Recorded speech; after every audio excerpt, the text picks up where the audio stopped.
No TV program in the history of America has ever generated as deep an influence on culture as Soul Train. And then in 2006, the program suddenly disappeared without a goodbye. Every aspect of its finale was withheld from the public except for one, a taped episode that didn't make it to air.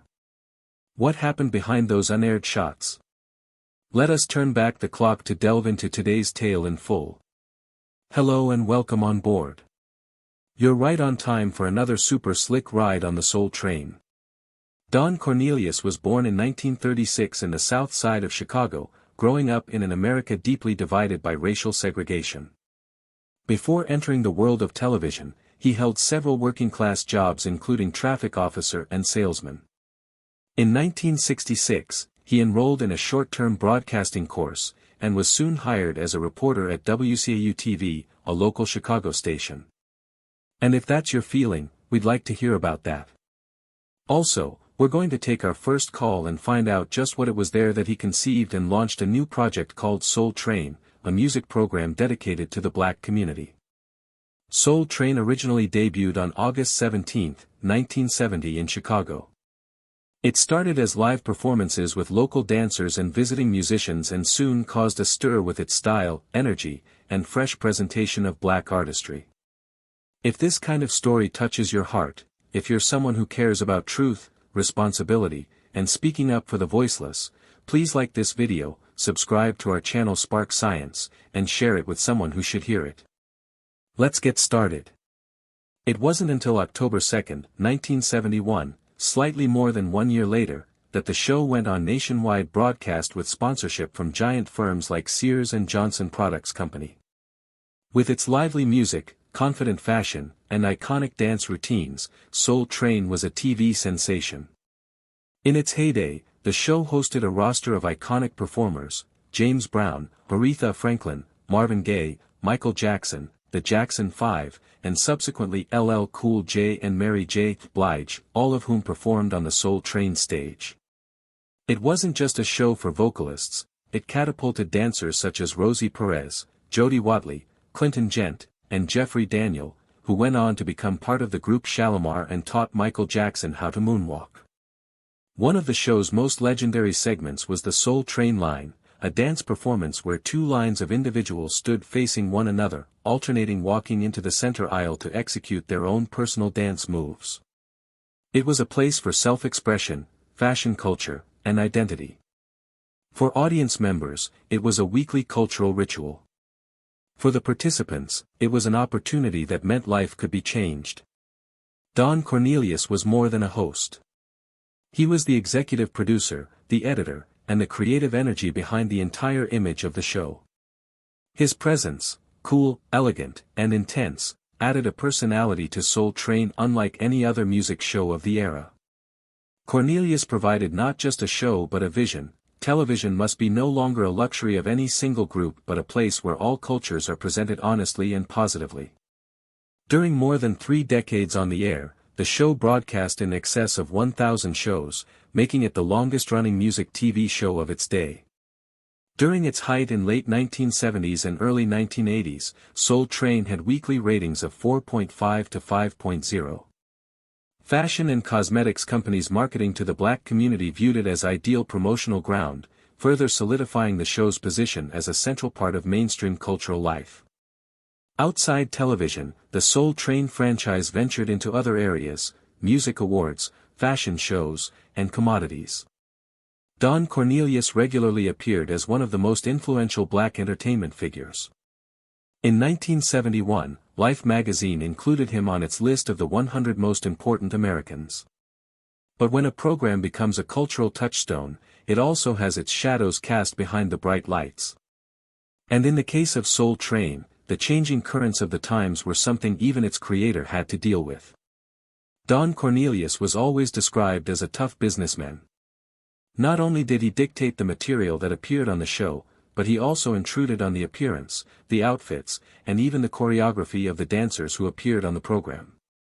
Rosie Perez, who danced on the show for a few seasons, said Cornelius did not allow suggestive moves or anything that departed from the aesthetic structure he endorsed. She was once asked to modify her performance style for distorting the show's artistic direction allegedly. Furthermore, most dancers who performed on Soul Train disclosed that they never received any payment. Stepping in front of the national television cameras was viewed as a career-defining experience, not an official employment with contract wages. A few subsequently complained of being taken advantage of because the show was drawing on their creativity and their youth without reciprocating comparable rewards. The largest controversy arose in an area that appeared inevitable: music. As hip-hop started to emerge as a pervasive trend during the latter half of the 1980s, Cornelius showed a very conservative approach. He felt that the genre exposed too many of the negative sides of the black community, from speech to violent imagery.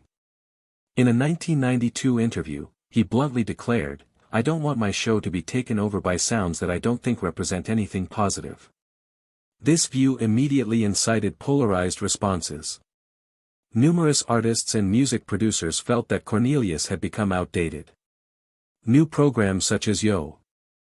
MTV Raps and BET's Rap City soon took its place. Top rap stars Tupac Shakur, Nas, and Snoop Dogg were usually absent from the show, a fact that compelled young viewers to watch somewhere else. This split in content direction soon resulted in a distinct fall in viewership. Although the show still maintained ratings over 4.0 during the early 1980s, by the early 2000s it dropped below 2.0.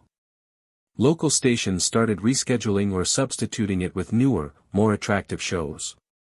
Don Cornelius officially retired as host in 1993, marking 23 years of continuous on-camera performance.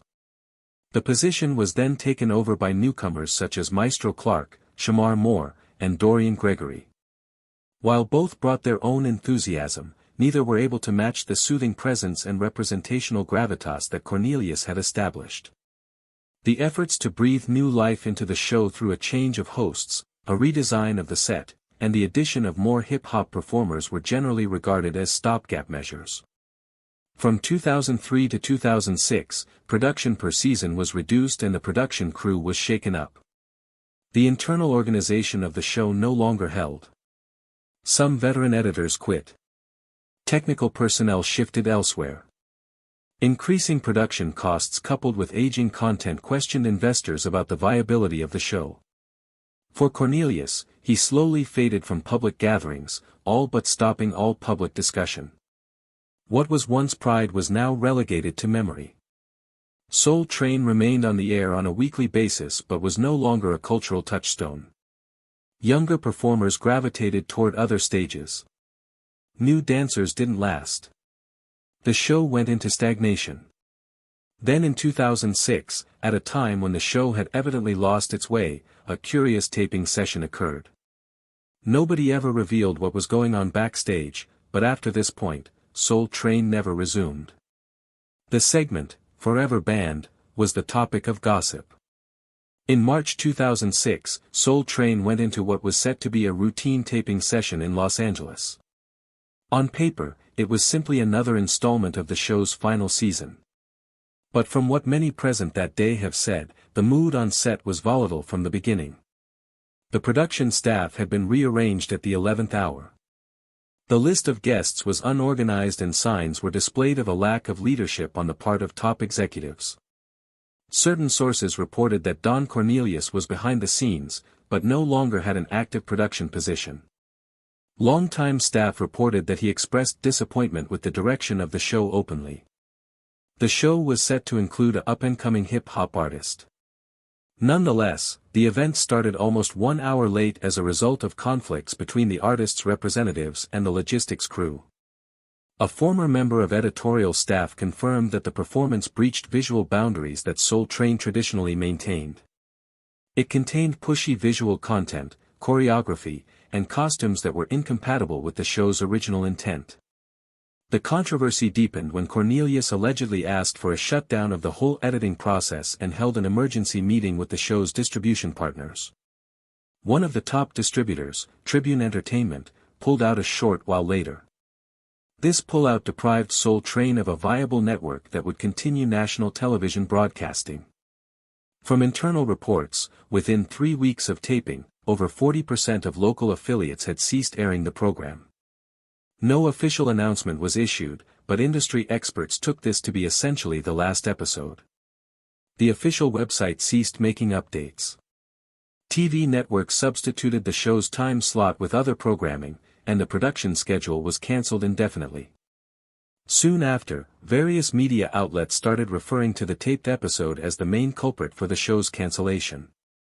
While it never actually aired, some of the footage that was shot on that day of taping was still owned by various ex-staff members. Social media fan sites talked about the incident and called it a cursed performance. The problematic episode affected more than one taping. It was the quiet end to one of television's most legendary,